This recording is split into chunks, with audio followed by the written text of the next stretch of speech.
Hello, hello.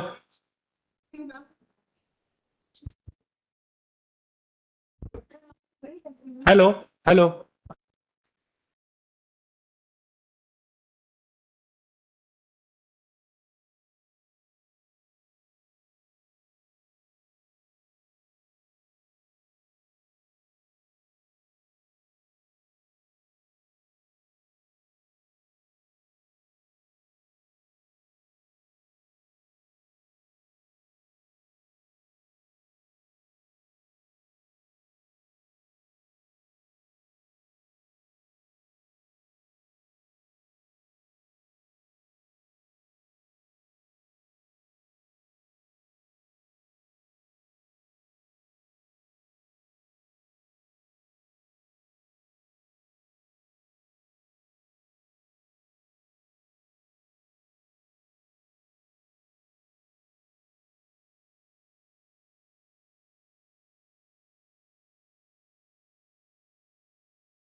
वहां वाली seats ना जरा पार्टिसिपेंट्स को इस साइड पे शिफ्ट करो. We have another group joining in.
कैसे कराओगे? Where is the laptop?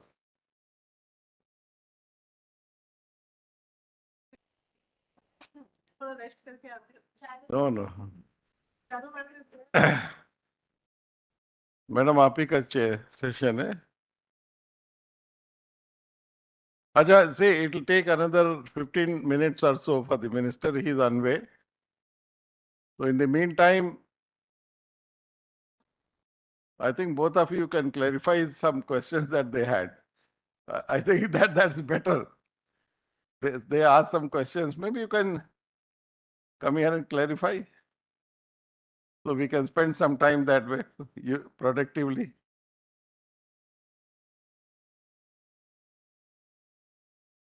Some two questions were there. I think you can.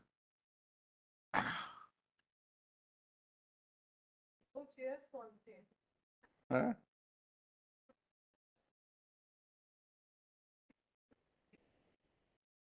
That I know. Yeah, anybody would like to make any comment on the session so far? You're welcome. Who? तो start कर लो. But where is the laptop, madam? You can start the session तो ठीक है. कहाँ करवा दोगे? आप भी तो कहाँ करवाओगे? 20-25 minutes लगेंगे उनको आने में। तो ठीक है। प्रेजेंटेशन वहाँ अपलोड करना ये है ना ना सपना चारू जी यही सेट ना कि वो अपना चारू जी आप दूसरे आइए चारू जी, आप मैडम आइए. दूसरे आप सपना जो है स्टार्ट कराइए अपना सेशन. cheers on it. बीच में भी लास्ट मंत्री जी टू प्रेजेंट. पहले उसको रहने दो, नाम अभी बदल लेना. बस रख दो, नाम बदल लेना बाद में भी. अच्छा, आप दो आदमी चलाइए अपना. नहीं, हम लोग तो चला रहे हैं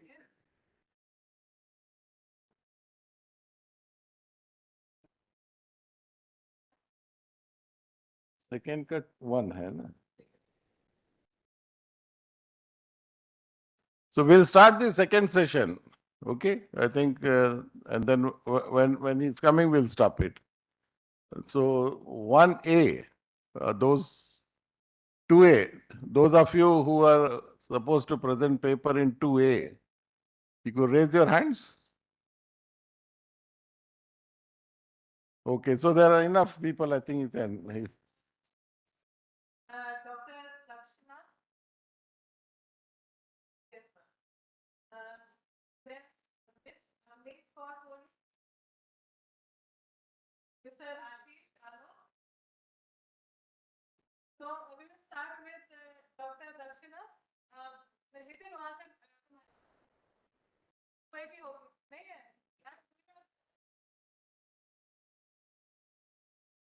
हाँ you please bring it. Nitin नाम से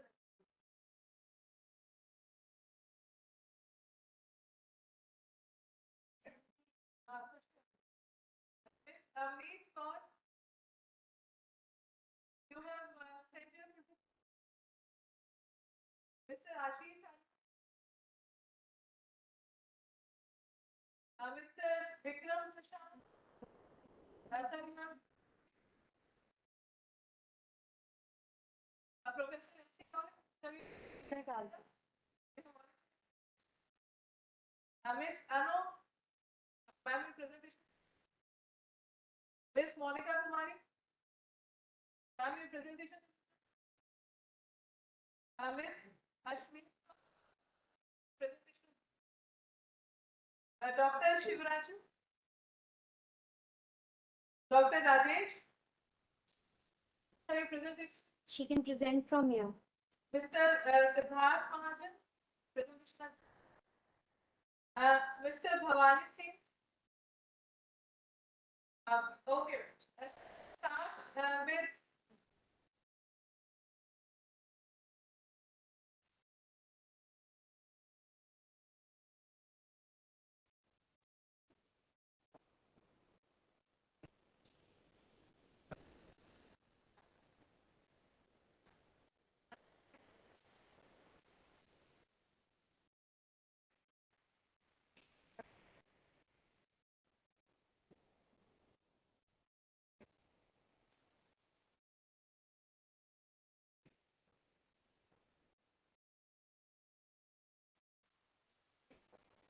with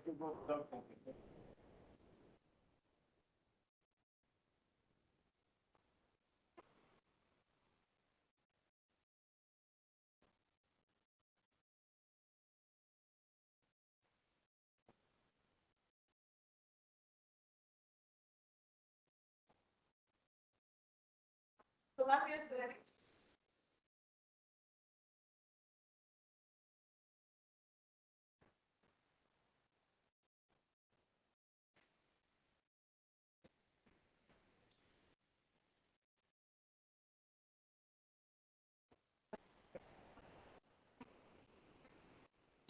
see each other formally. Read of each other. Before we start with the talk session, there are on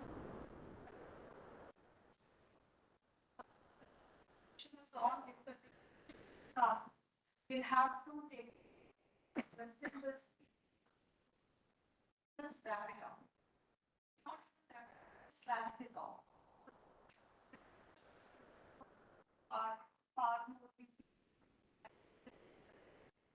That's first announcement. Second is we first in the chair. So it would just sample our presentations, which should not take 5 minutes. 5 minutes, stretching like this. So my interest to educate each other on fundamentals of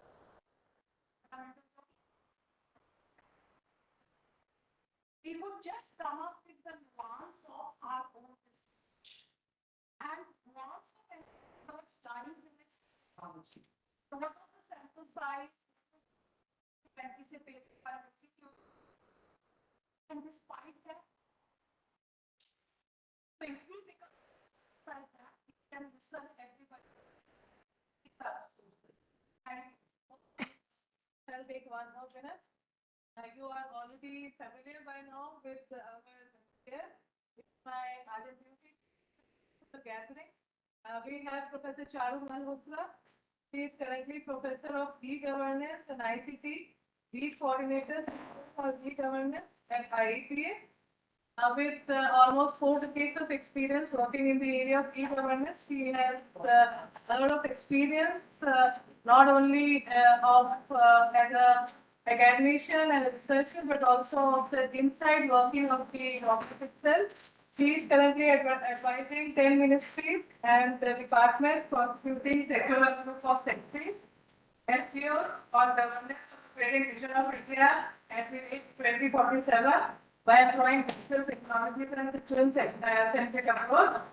She has also presented research findings at a number of national and international forums. I am not going into detail. So she is the apt person to talk about e-governance, the digital technology, and emerging issues.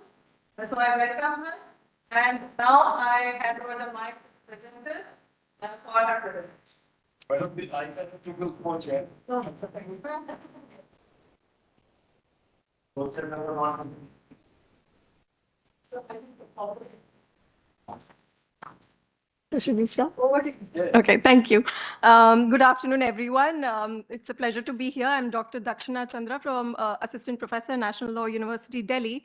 I work broadly in the area of regulatory governance and law and technology. So today I'm presenting before, on a topic which is very close to my heart, and it's also my primary area of work, which is regulatory technology. And how do we design technology-centric regulators in India? What are certain reforms that are needed prior to adoption? So I'm going to take just 5 minutes to broadly tell you what my paper is about. I've used essentially doctrinal methods and of course some traditional administrative law theory to categorize various functions, administrative law functions in their legislative, administrative, and quasi-judicial functions. And I've studied RegTech use cases in these functions.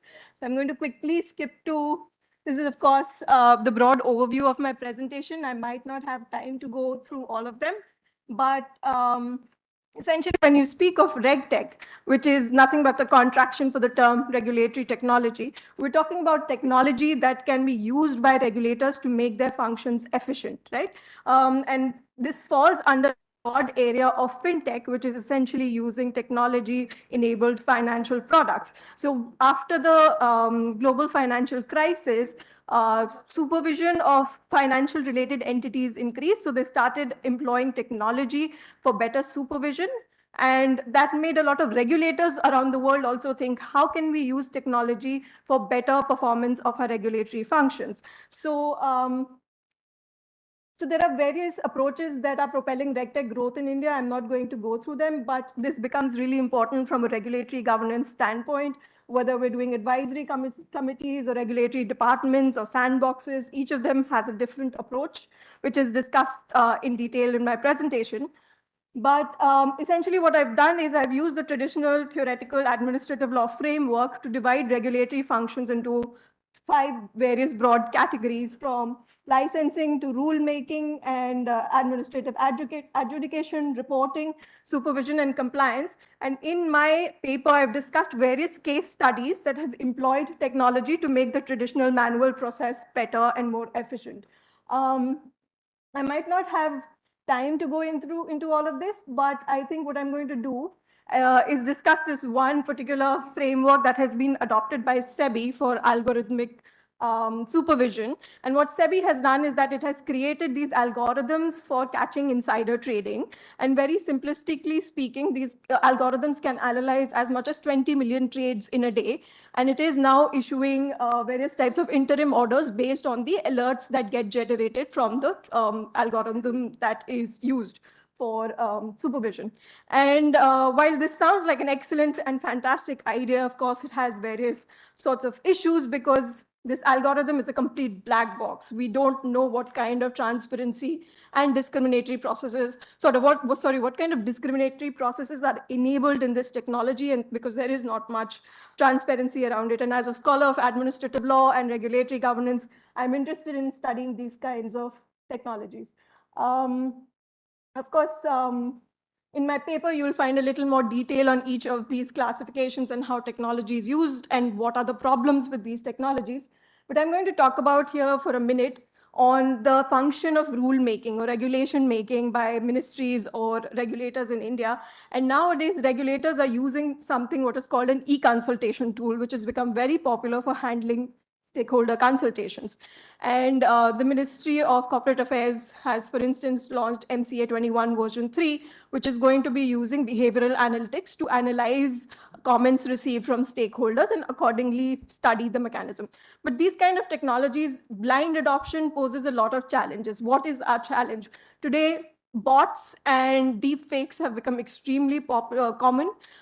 Those have a tendency to manipulate overall results without a proper security practices in place, without cybersecurity laws in place that are handling these kinds of bots and deepfakes.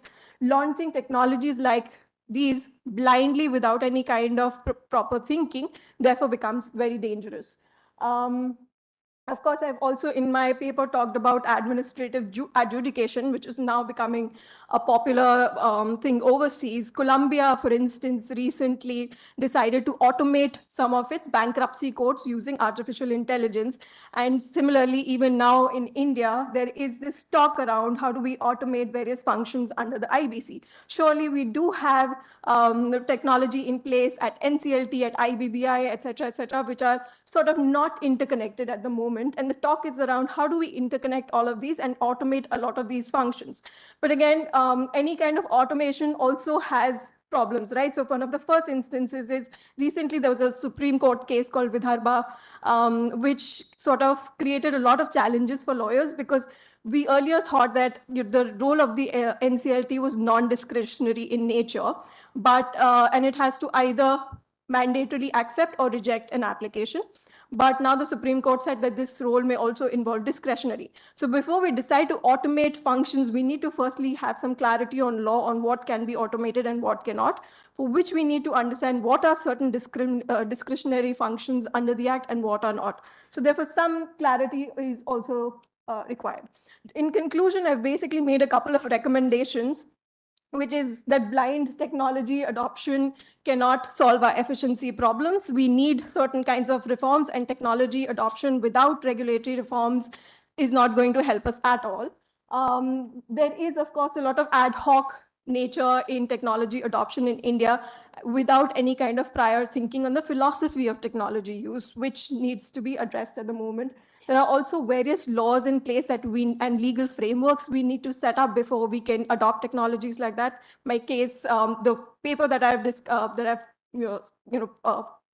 sent to you is a little more detailed, but I'm going to rush through this.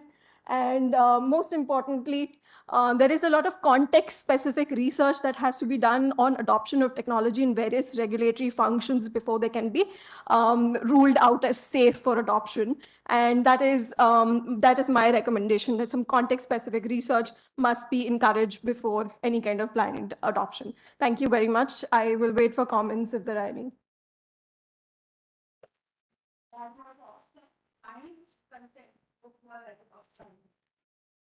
So the second speaker follows Mr. Kalpesh.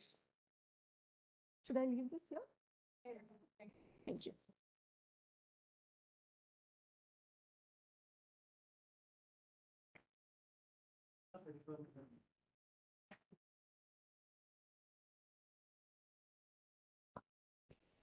Respected dignitaries on the dais, thanks to IIPA for giving this opportunity to present my research here.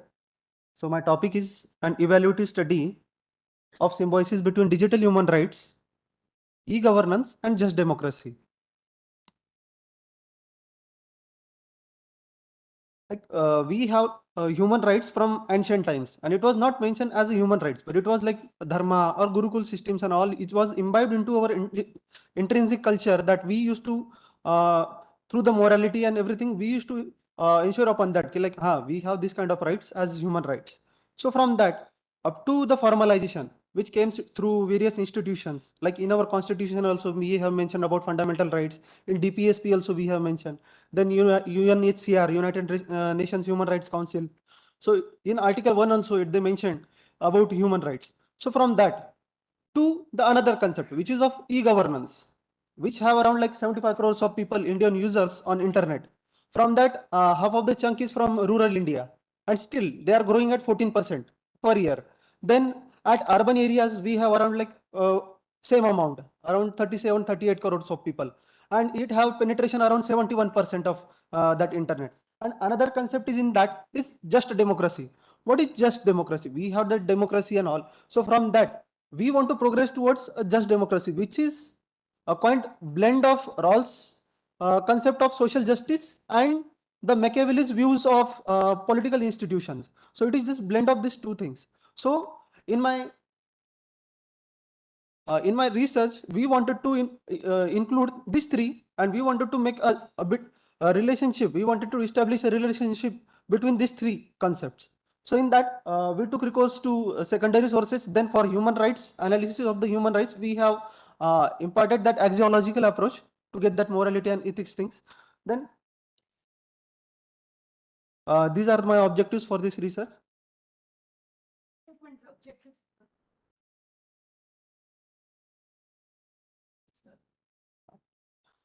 Research object.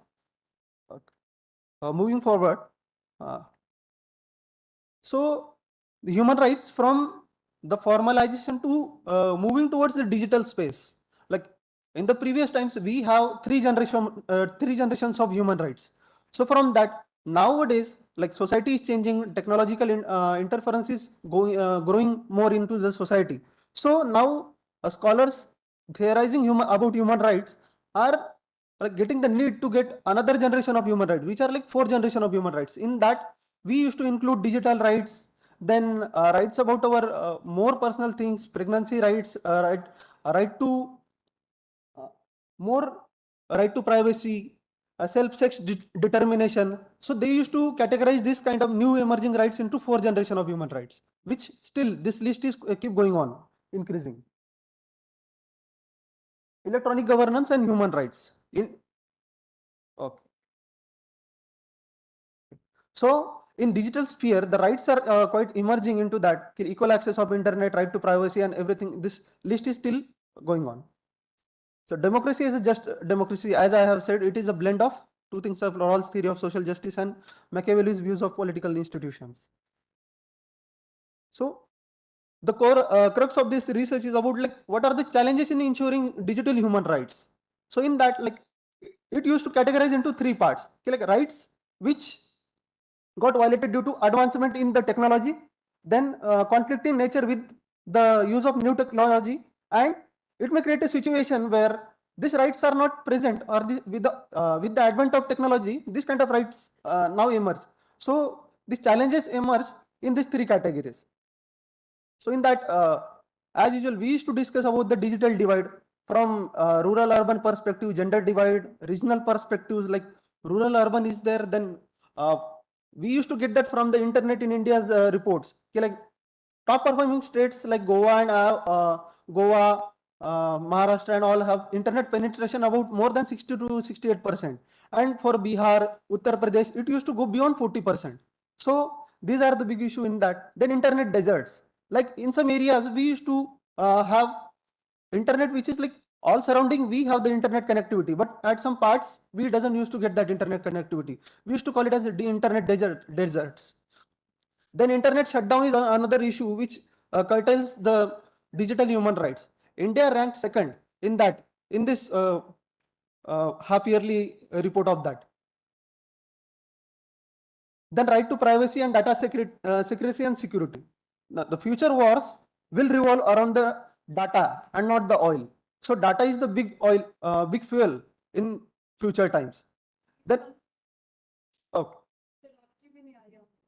methodology is okay. So here we, Everybody knows that. Please. okay. Yes, please. All right.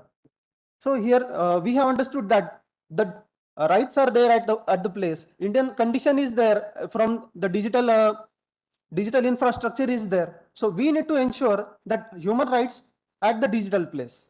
This is what we wanted to present from here, so that we can ensure our Gram Swaraj. Thank you. Give them a round of applause. It's very unusual. See the whole thing. And my all of you, especially those who hear your first speaker, they are equally involved. Go ahead, third speaker, I'm just skipping that. Fourth speaker, please call for me.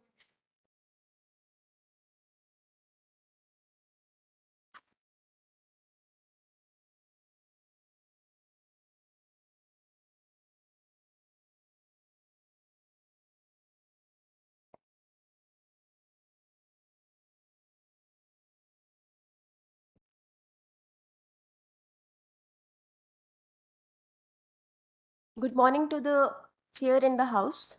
Today I, Avneet Kaur Kohli, Assistant Professor in DAV College, Chandigarh, on behalf of my co-presenter Aarti, Associate Professor, DAV College, Chandigarh, is going to present a paper on the topic Curbing Corruption Through the Use of Information and Communication Technology, an Indian Scenario.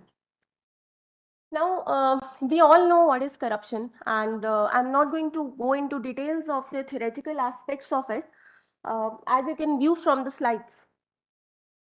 Now, these are the causes like politicization of public service, lower salaries, and so on and so forth.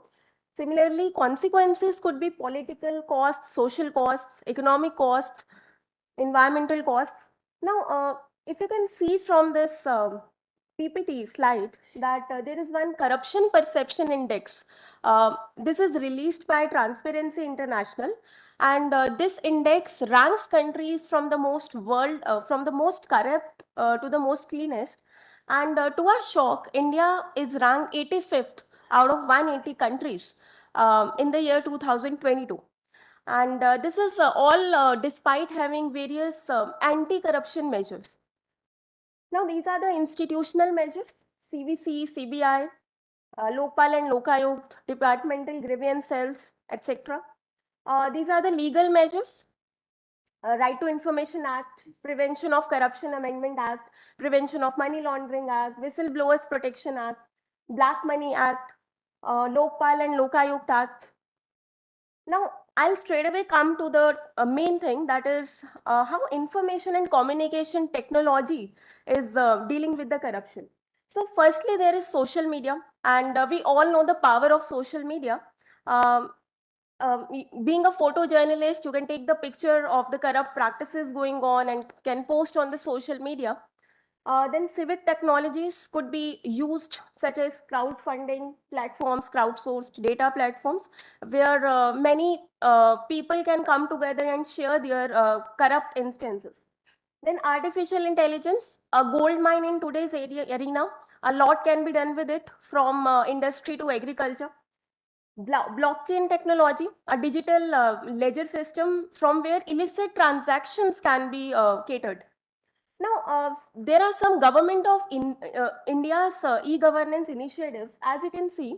So, MyGov Citizen Engagement Platform, DBT Transfer Initiative, e-tendering in public procurements, government e-auction system, e-tendering system, geotagging, which is being used for Manrega scheme, performance dashboards, Jan Bhagidari, where citizens give digital feedbacks, and then probity portal, where inefficient civil servants are retired. Now, some challenges do remain, and these challenges are that there is no effect on petty corruption. That is one thing.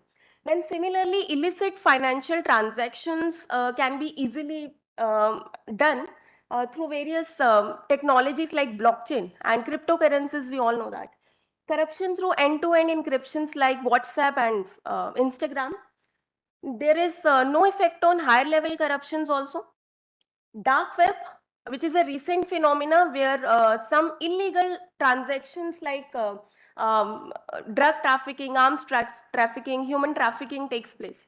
Digital divide, that is between rural areas, urban areas, rich, poor, male, female. A way forward could be this. In the end, I would like to conclude with one Mahatma Gandhi's quote that corruption will go when the large number of persons given unworthily to it realize that the nation does not exist for them to exploit, but that they exist to serve the nation. This requires morals and extreme vigilance on the part of those who are free of them. Thanks a lot.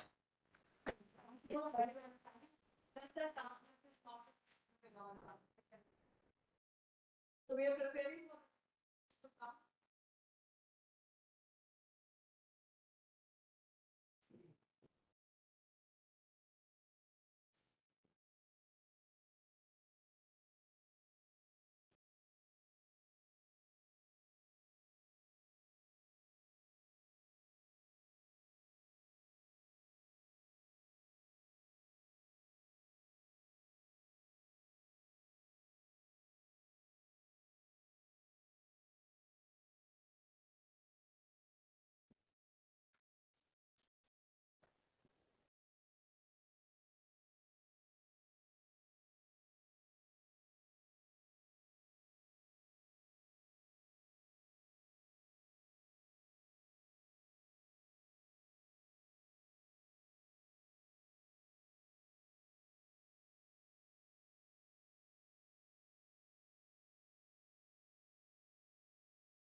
A very good afternoon to all. We are indeed honored and privileged to have Honorable Union Minister Dr. Jitendra Singh, Minister of State and Chairman Executive Council IAPA, to be with us to inaugurate today's National Conference on Public Administration and Citizen-Centric Governance, Priorities, Policies and Strategies, which is a platform for scholars to deliberate on the challenges public administration faces in 21st century and the way forward to meet the rising aspirations of the citizens. Starting the proceedings, I would now like to request our Director General, Shri S.N. Tripathi sir, to formally welcome Honorable Minister with Angvastram.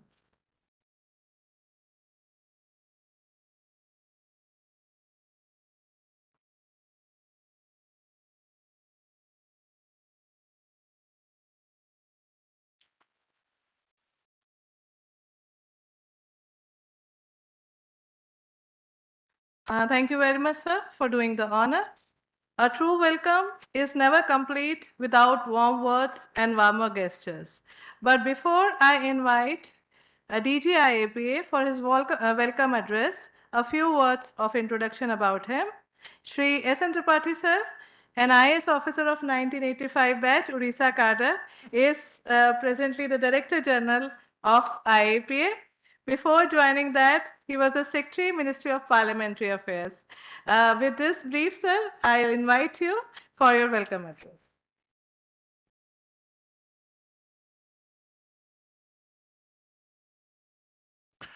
Good afternoon, friends. Good afternoon. So I hope you are not dead, huh? This national conference, which is being held on public administration, citizen-centric governance, priorities, policies, and strategies by Indian Institute of Public Administration, I feel privileged to welcome Honorable Union Minister, who is friend, philosopher, and constant guide to IIPA among us. Expect you to welcome him with a good round of applause. I also welcome my colleagues on the dais who have arranged this constellation of speakers who will share their distilled wisdom to each one of us. Sir, as you know, sir, public administration, especially the new public governance, is no longer what we studied as a student of political science or as a student of public art. Studying about politics, about political system, trying to solve social problems using political tools, or solving social problems using political tools has resulted lot of social fault lines which get highlighted once in 25 years in every country of the world. India is a nation in making, so all these social fault lines have been exploited by every aggressor who came to rule India, every invader who came to rule India, and every thought leader, left liberal intellectuals, especially the Khan market gangs are popularly known in Delhi.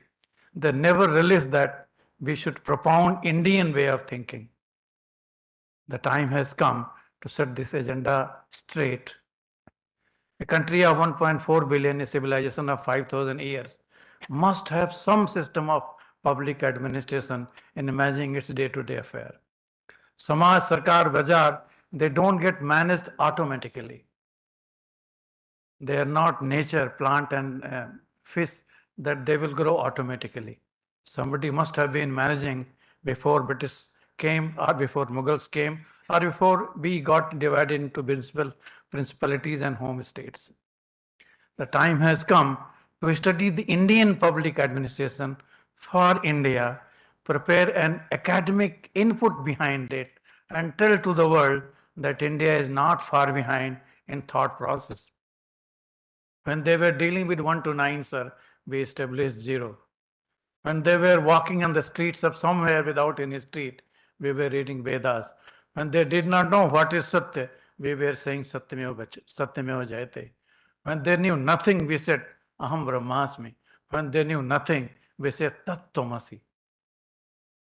A nation with such a great tradition cannot be not having its own system of public administration. But unfortunately, sir, we started with Max Weber and we start somebody which is a best and thought leader.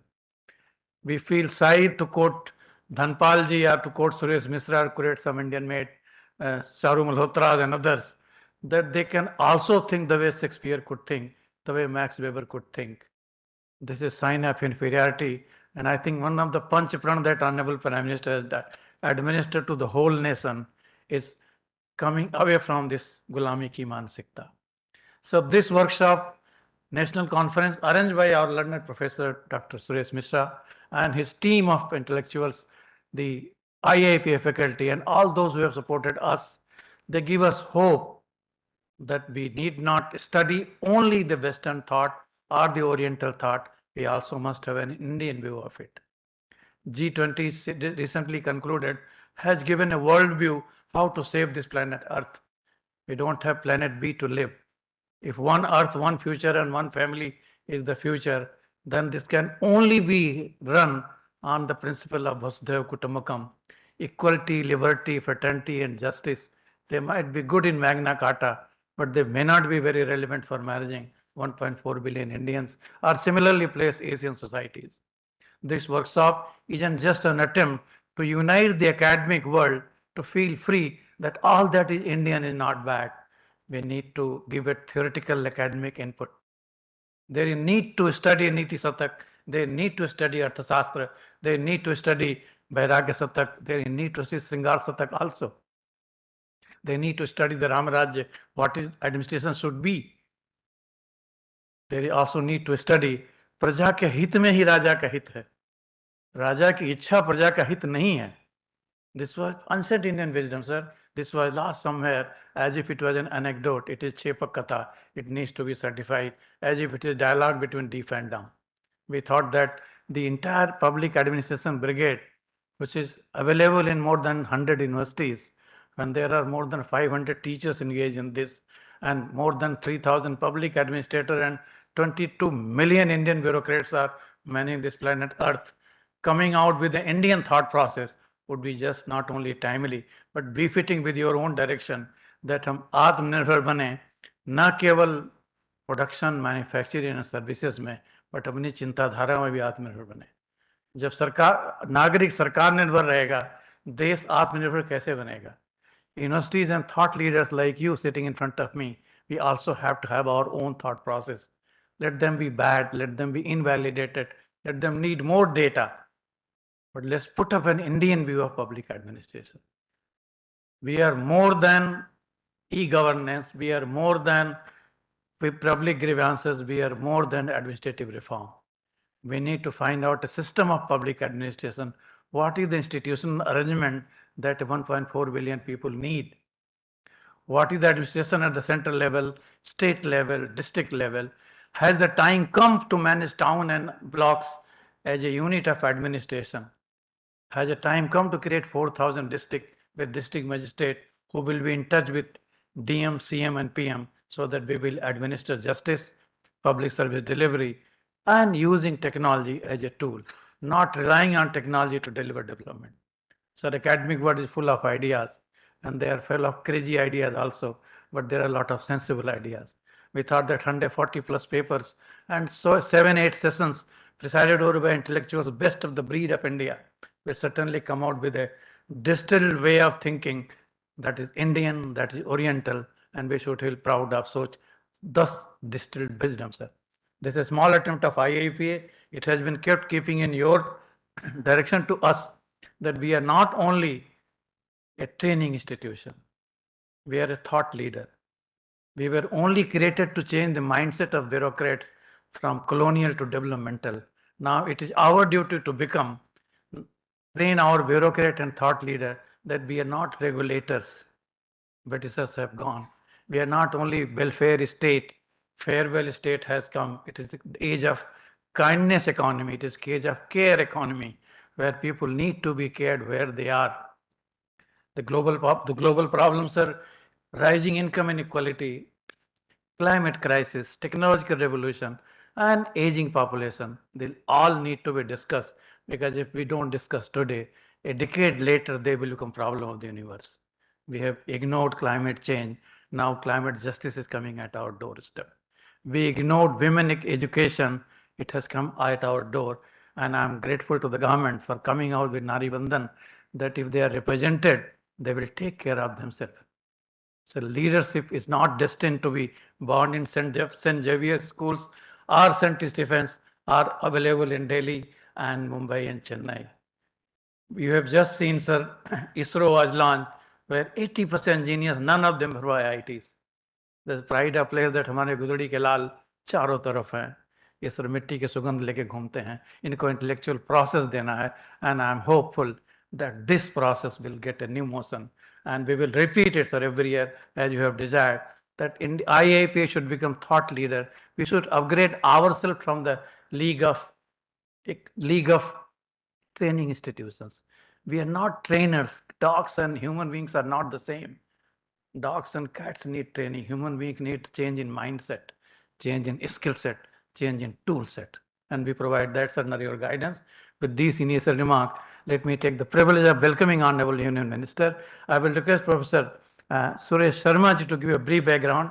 I think you've already given. So may I have the unique privilege of requesting Honorable Union Minister to give us a blessing on this occasion. Over to you, sir.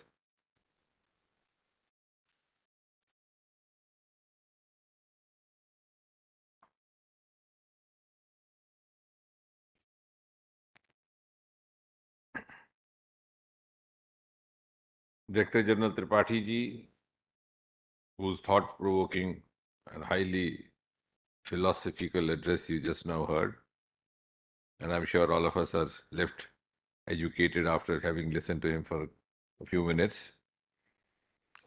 Professor Mishra, Professor Chadda, Dr. Pathania, members of the faculty, and all the trainees. I think at the outset, I must perform the present task of complimenting Mr. Tripathi and the entire IIPA team. As you said, you are also a thought hub or a thought producing institute. And I think today you have risen to a different level because you are training the trainers. So as you said, the difference between dog and man, I think there's also a difference between man and man. There's a famous verse by Ghalib के बस के दुश्वार है हर काम का आसान होना आदमी को भी मैसर नहीं इंसान होना. It's not given to every individual to evolve as a human being. So you could be a mortal being, not necessarily a human being. So human being is the one who has all those attributes which Tripathi ji was just now dwelling upon.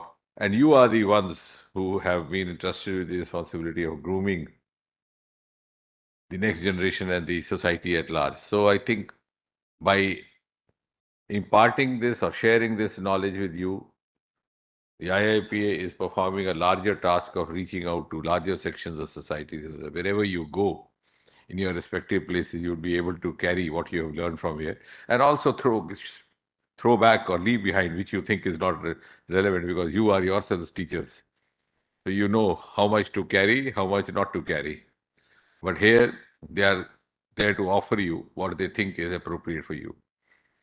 Now, as far as the theme of this subject is concerned, and this is for the first time that this kind of an exercise is being undertaken by the IIP, which again, I think is a matter of compliment because in the last 2-3 years, IIPA has extended its role, its contribution, and also penetrated virtually in every walk of life, every department and every area. And now they are being looked up by people across these sections to share from them what they have evolved over the years or through their research and through their inputs. So that is, I think, again, so as you grow with IIPA also, in a way, tends to grow with you all. So it's a kind of a mutual sharing. We learn from each other. And as I said, as far as the theme is concerned, the public administration and citizen-centric governance, you see the core agenda of this government under Prime Minister Modi right from 2014 or the 26th of May, ever since he took oath, is maximum governance, minimum government. Now, what does it imply? If you give it a serious thought, I think it automatically translates into a citizen-centric. You leave the citizen to govern himself. Or maybe there are different kinds of phrases coined for it, ranging from Swaraj to other. So the government is there like a guardian to come to your rescue when you need it. But it is not there to intimidate you. तो सरकार है भी और नहीं भी है, उसका अभाव नहीं है और प्रभाव भी नहीं है. So it's not causing an intimidating influence on you. So that is maximum governance. And when you start dealing with the subject of maximum governance, you have essentially to create a dispensation which places citizens at the center of the governance. And how does that happen? How do you enlarge the role of the citizen? Or how do you live up to that appetite of the citizen to be a part of the governance? That is by developing a dispensation, which of course is a collective responsibility of all of us. a dispensation which is corruption-free, which is more and more transparent, which is accountable, with no hesitation for grievance redressal, an honest grievance redressal mechanism, which is committed to time-bound disposal of all the issues, and ultimately, the target of which is to bring in ease of living in the life of a citizen. Because otherwise, it's not worthwhile being a part of the governance. And the benchmarks which determine all this keep changing from time to time. The parameters change, the tools of governance change, and since we are all a part of the society, so we can't be isolated from the rest of the society, the yardsticks which determine the values in the society also change and have a bearing on us. And similarly also, the modalities of our conduct. And therefore, in the present context, I think what is more important is, to cut the long story short, that Prime Minister Modi has very successfully turned governance into largely technology-driven. And I think in a single sentence, one can confidently say that Prime Minister Modi has been successful in optimally using technology to make governance-centric, citizen-centric. So how best to use technology? We have all the technological modes with us. Many of us don't use it because we are not aware of that. Many of us don't use it because we are comfortable being status quo. So we don't want to experiment with new things because life is going on. Usi tarah subah honi, usi tarah shaam honi, why get into all this? So, but India today has any other technology which is available anywhere else in the world. And Prime Minister Modi, I think greatest credit as far as governance goes is that he has shown us the way of using technology to turn governance into citizen-centric, or to make governance citizen-centric. And the best evidence of that came when, from the rampart to the Red Fort, he spoke about digital India. Usually the former prime ministers are not given to make such announcements. They would talk platitudes, give you sermons, talk of philosophical discourses. But here was someone, and I think many people did not quite understand what it meant to be. But the very fact that the Prime Minister had said motivated them to try to get into the nuances of what is meant by digital or going digital. And when they say digital India, it applies to all of us. And now, if technology is now the hallmark of the entire governance process in the last 9 to 10 years under Prime Minister Modi, and I have just now enumerated some of the essential ingredients, if you just apply your mind for a while and try to see how each of these components of good governance have been used for the betterment or for better function with the use of technology. For example, if you have corruption, now I think India was the first to come out with the concept of DBT, direct benefit transfer. And this is something which is being quoted all over the world. And as I often say, the governance reforms introduced by Prime Minister Modi are not only confined to governance, they have a huge socio-economic ramification as well. While the DBT was essentially and initially introduced to curb the middlemen, to check the middlemen, to check the undesirable exchange of money or the pilferage of the government money, it also came handy as a social reform which we saw during pandemic. When all other modes of physical transactions failed, you had this mode. You sat in your own lockdown room, the other person sat in his lockdown room, you press the button and he got his salary. He got his incentives, he got the benefits. Similarly, within 1 year, this was the government which abolished interviews in selection. So another technologically driven or technology-rich mode of selection, which reduced the human interface, which was sometimes inviting the accusations of indulging in nepotism, indulging in favoritism, sometimes also misappropriation. Because there were complaints that a candidate would get 100 marks in written and he would score just 5 in interview and would be dropped. So that was done away with. And then finally, it is this government which brought in the Prevention of Corruption Act as well, amendment. The act was in 1988 after 30 years. And we made it not only adaptable to the present circumstances, but also introduced an element of artificial intelligence and made even the bribe giver culpable. So that you cannot simply get away by giving the bribe and say that I was under pressure to do so. So you are equally responsible. So if the citizen has to participate, he has to participate with the full responsibility of his own conduct as well. So you cannot make citizen a participant without he being responsible for his conduct. Now the other component that I spoke was transparency. How has this government, because if I don't tell you, who else would? If I don't pat the back of my department, who else would? As far as transparency is concerned, I would invite you all, because you are all academicians, just to visit our websites. Visit the website of the department to which this institute is affiliated, DOPT. Even before an officer receives his order, it's already there on the website.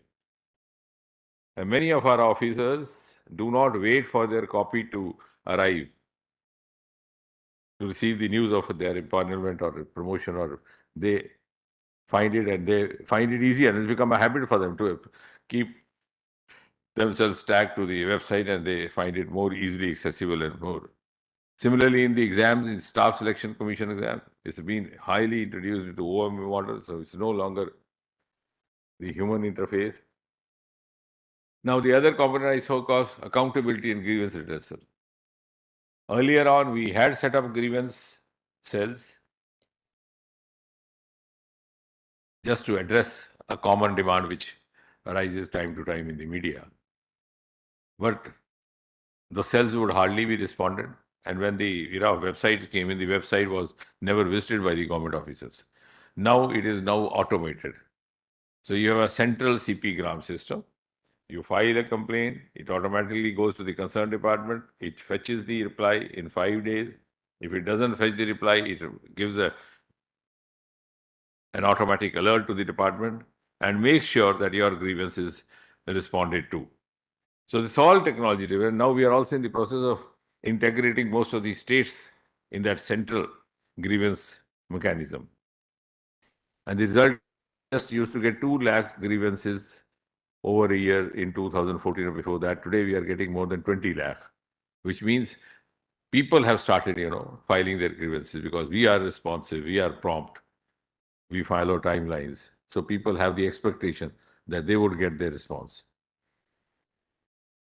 And if it is purely citizen handling, actually, I think we have gone to next level where we have actually eliminated not only human interface, even the administrative interface. And one of the best examples is the Swamitva. You don't have to go to a revenue officer. The Patwari is out of job.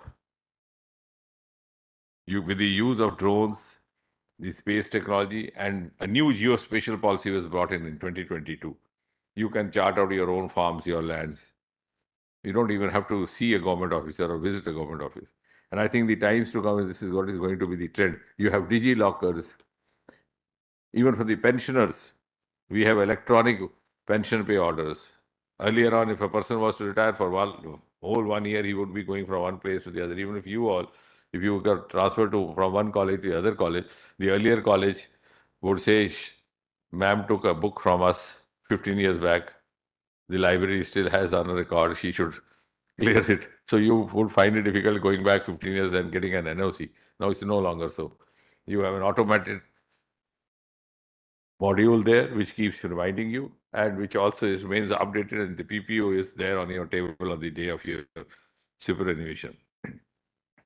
And as far as the time bound is concerned, we are fully online. I have all the confidence there, rather I feel proud to say that in spite of the COVID pandemic, the working in this department did not get interrupted even for a single day. Rather, it lived up to the true meaning of e-governance. E means easy, E means economical, E means environment friendly. So with lesser people in the office, instead of 100, only 10 sitting, no use of paper, no pollution, people working even on weekends, and the output being higher. And the new dictum seemed to have evolved: minimum attendance, maximum output, in spite of pandemic. So I think these are the virtues, these are the miracles of this e-governance, and this is absolutely citizen-friendly and citizen-centric. In fact, that brings to my mind, in the month of June in 2020, yeah, exactly, our RTI disposal, which is also affiliated with the DOPT, was higher compared to the corresponding month of the earlier year, that is June 2019, when there was no lockdown. Because all the functioning of the RTI appeals was done online. It's not that somebody's gone on leave and somebody's not turned up in the office for one reason or the other. And now, to make it even, as I said, to bring ease of living, we have this beautiful new experiment, which is again being cited outside the country as well, Mission Karma Yogi. So you are continuously training, and which will be, I think, also applicable to you guys who are in the field of academics and teaching. So when you move over to a different kind of milieu, what kind of capacity do you require? So there's a permanent module in place which is being updated from time to time. Now we have also introduced for the new entrants into service, which is called Mission Karma Yogi Prarambha, right along with the recruitment letter or the appointment letter. That module is also made available to them. So I think this kind of application of technology in governance, and particularly to make governance citizen-centric, is something which could be spoken of as a role model India has produced for the rest of the world. And IIPA, with its extended role, is now also trying to impart this to the different areas. And when you talk of citizen centricity or citizen being, it's not only new rules or the new avenues that you bring, it's also that you have to get away with the old baggage, which is not talked about in any of your classes. Even when you take class, you talk about new things or new theories, a new thesis. You don't talk of thesis which have to be forgotten. So this government had the courage of doing away with at least 2,000 rules and laws which had lost their relevance with the passage of time, which were actually proving detrimental to the convenience of the citizen. They might have been relevant that way. And I always drive a very strong kind of a pervert pleasure in saying that within 2 months after this government came in 2014, came in May, in the month of September, we did away with this rule of getting your certificates attested, which was actually a dubious legacy of the British Empire. The things were different, the milieu was different. Now, here's a government, democratically elected. We have to send out a message that we have the capacity to trust the citizens of this country. If I ask each and every citizen to every day test his name and prove that he is he, then how do I govern him? Or how do I carry him? So we did away with that. And similarly, we have done away with more than 1,700 such rules, which had either lost relevance or which were producing detrimental to the use of technology. We have, for example, in pension, we have now digital certificate. We are the first, I think, in government to use face recognition technology. You don't have to prove that you are alive. Just look into the camera of your mobile. It takes your picture, verifies it with the Aadhaar number. In less than 60 seconds, the banker receives the proof, and you receive your pension in your automatical mode. But gone are the earlier days. What was happening? I know of an instance of from Goa, which the Chief Minister himself, the then Chief Minister, Mr. Parrikar, told me. He said a guy did not receive his pension for the year 21-22 because the file did not have the living certificate or the life certificate of that year. He had received the subsequent pension. So he received the pension for 2023, but did not receive the pension for 2022 because the person sitting there, he said, how would I explain that I have released your pension without documenting your life certificate? So you have to have life certificate. You could be alive today, may not be alive yesterday. So that happens with many of us. As Wordsworth said, you could walk through the world with your eyes open and your eyes closed. It depends on how much you take it. So I think we have been very realistic, and thanks to Prime Minister, he has been very supportive in enabling us and giving us the courage of conviction to do such infraction. Same is the case in space. which was, the entire program was conducted by just 10 people. Now you have not less than 10,000 each launching over there. Every day conducting tours are going on across the country now. It's become a craze. You have conducted tours from colleges and schools from all over the country, visiting ISRO and visiting Sri Harikota. And that has given them a sense of participation, also given them a realization of what could they be looking for themselves, for their aptitudes, and so many other ways. So I think this government has not only made the masses aware of the technologies which were available to us, which were not being put to optimal use. It has also helped us to do away with such taboos which were no longer required, which were actually man-made or self-made shackles.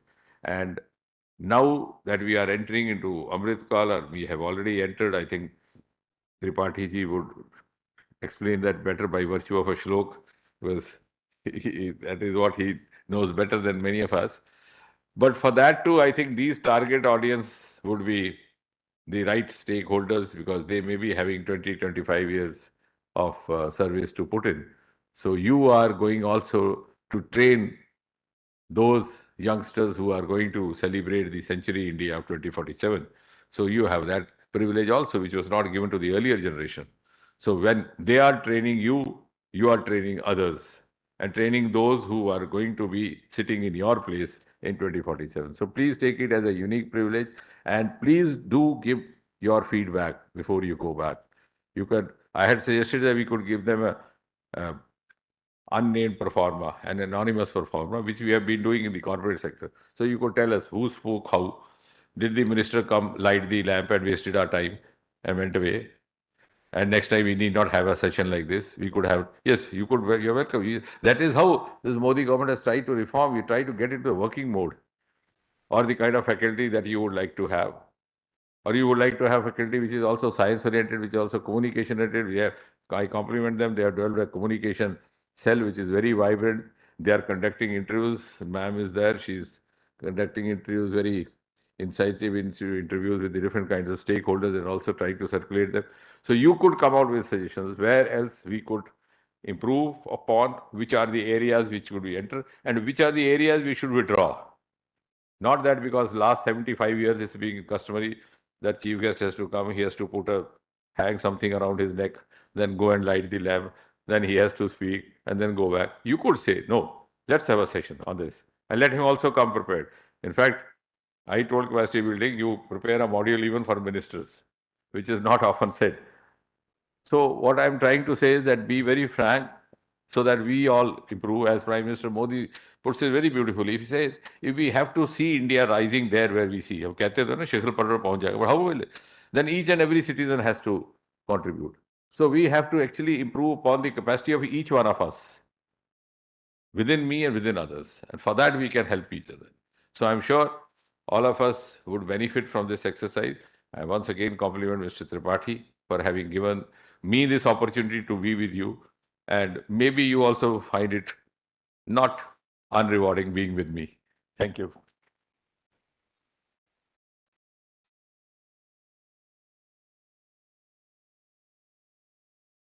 Thank you very much, sir. Thanks for, we are really grateful for your pace setting and the perceptive address.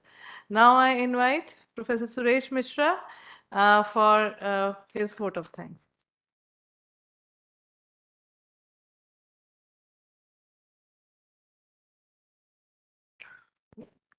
Good evening, ladies and gentlemen. It's my privilege to once again thank the Honorable Minister for making it here, and the address, very lively address, which he always does that. And I think he has really given the insight of what the government is thinking and what the government is doing, as far as we, from the field of public administration and political science, studying governments, it's important that we know what the government is also doing and how it is doing, so that many of the areas of research will open up from these. You have given a lot of valuable points for us to take forward, and also have a lot of research in the areas that you have highlighted, so that we can really understand the impact that is there at the grassroots level.